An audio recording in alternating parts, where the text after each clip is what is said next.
Ny votoatin'ny fionanay tamin'ny Premier ministre moa dia tsotra noho ny tsy fandriam-pahalemana zany misy amin'ny faritra maromaro.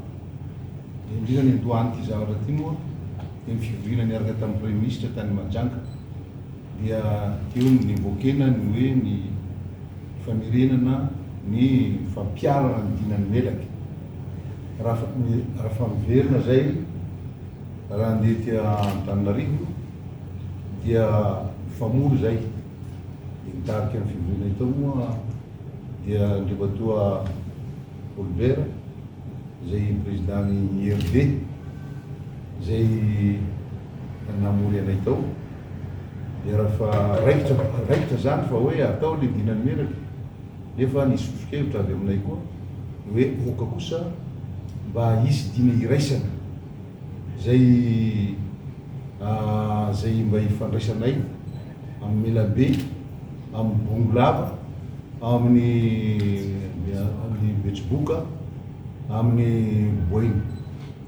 De zavatra zay zany nitsiry tao, nitatra le izy, de nifamory ndray zay reo, nitatra de hoe aleo voakasika koa ny ilany Rahamanga avaratra, ny any Ankazobe zany, ny Zorobe.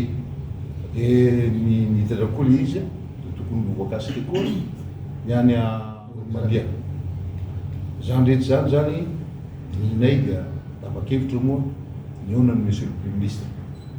Dia nafinaritra moa ny fionany tamin'ny tato satria tena ray fota aminay izy tsapany fa tena io ny problème eto Madagasikara zany tsy fandriam-pahalemana. Ka zay zavatra zay zany ny dina no tena mafisina mba iarahana misalaha amin'ny tamin'ny filaminana na amin'ny fitsarana.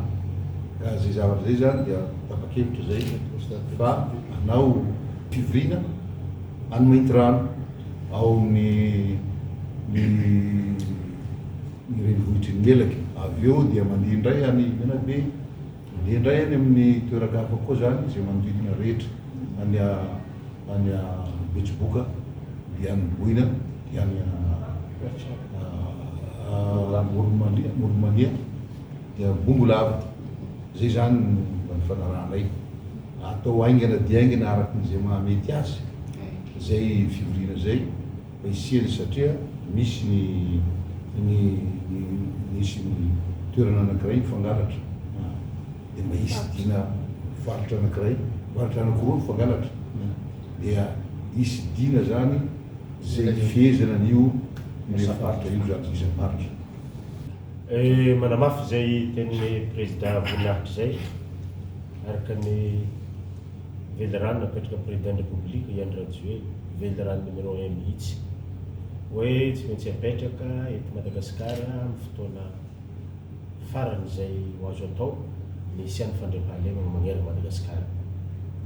Ka nanapa-kevitra zany ny député rehetra misy olo tena maromaro eto fa ho foaziny daholo zany ny dina ny faritra zay nahazo fankatoavana avy amin'ny tribunaly ho ampiariny hanampy mpitandro filaminana na ny polisy na ny zandary mba hampisy fandriam-pahalemana zany any amin'ny faritra.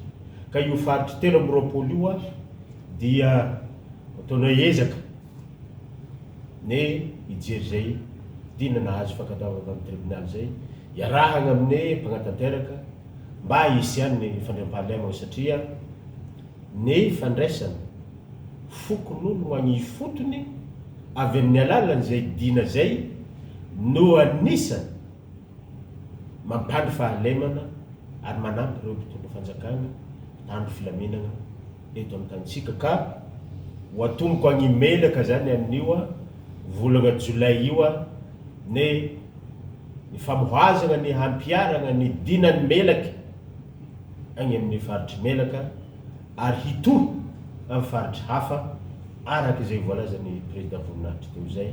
Ka tsy hijanona zany solombavambahoaka reto miaraka amin'ny gouvernemanta raha tsy tafapetraka zany fandriam-pahalemana eto Madagasikara.